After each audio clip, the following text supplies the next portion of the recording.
Well, happening now, whether you know it or not, the United States regularly is sending billions of dollars to Baghdad to fund the country's central bank. Now, the Wall Street Journal exposing some major concerns that those American dollars are potentially going to ISIS. And apparently this was so much of a concern for our Treasury Department that it temporarily cut off funds just a few months ago, sparking fears of an economic crisis in Baghdad. For more on this, Jonathan Schanzer joins us, Vice President of Research at the Foundation for Defense of Democracies, and importantly, a former terrorism analyst at the Treasury Department. So you know how a lot of this works, Jonathan. I hate to admit it, but I really had no idea that we were sending U.S. dollars in huge amounts to Baghdad on a regular basis. Why are we doing that? Well, basically, the Iraqi economy runs on cash. That because of the fact that it's a war-torn society, credit has been a little bit difficult to come by, and so Iraqis prefer to deal in dollars. This is the denomination, the currency that most countries like to deal with. It's something that people trust. The greenback is that way everywhere, in just about every war zone, and this is kind of one of the lingering after effects of the war. So the New York Federal Reserve holds these dollars. These are not U.S. taxpayer dollars, right, Correct. Jonathan? This is money that does belong to the Iraqis. Right. Purchased through Iraqi oil. Interesting. So we're sending that money on a regular basis. Why? Why can't we just keep it in Iraq? Why do we keep it in the New York Fed? Well, I mean, they're buying these pallets of cash. I mean, our understanding is they're shipped over there in fairly large sums, and then they're auctioned off. So you've got, large businesses, small businesses, individuals that are taking out loans, and this is the way that the economy has been functioning. So then connect the dots, if you can, for us. Why was there such a concern that this money was going to the Iraqi government and then going to ISIS? Well, it was actually ISIS and Iran, both equally troubling. And according to this report, it seems that some of this money was being auctioned off to places near ISIS-controlled territory or perhaps through ISIS middlemen. So that means that the dollars were heading into ISIS-controlled territory.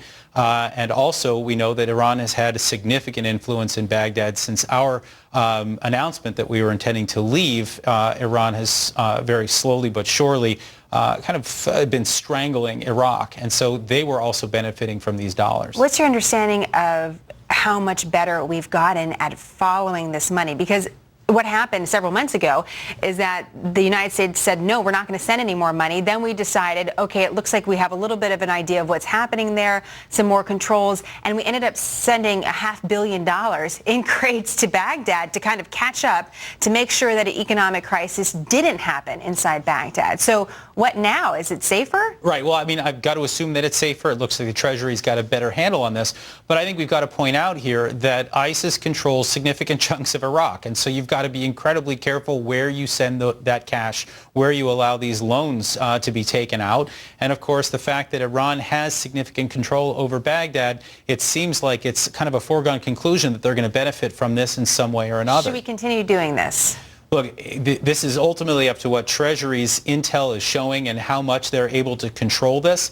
I have doubts as we continue to say we want out of the Middle East, as we don't want to deal with Iraq, as we have kind of this light footprint with ISIS, that we're going to be able to have this significant control. My prediction here is that we find ourselves in a crisis situation yet again as we find out more about how this money is being used. Let me ask you about leverage, though. Obviously, we're providing the currency because we're providing the dollars, even though it doesn't belong to us as far as the amount of money.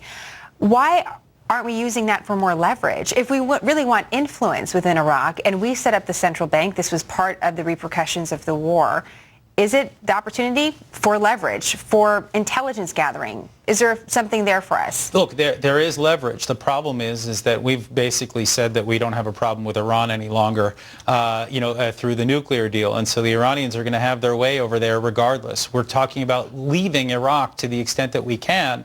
And so leaving Iraq, but leaving our dollars, because the economy is still set up on the U.S. dollar. That's right. So continuing to help them as a sort of a lingering policy from the war. It's worth mentioning, too, the U.S. dollars do flow to other governments besides Iraq. This isn't just an Iraq issue with the United States, but it is interesting to note, and that image of us flying these pallets of dollar bills, $100 bills to Baghdad is an image that's really salient. Just a final question.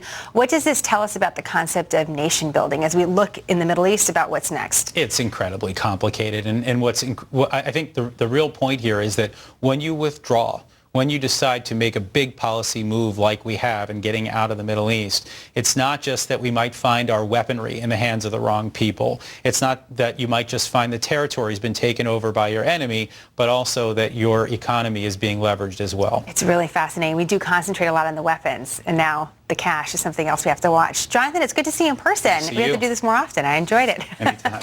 John.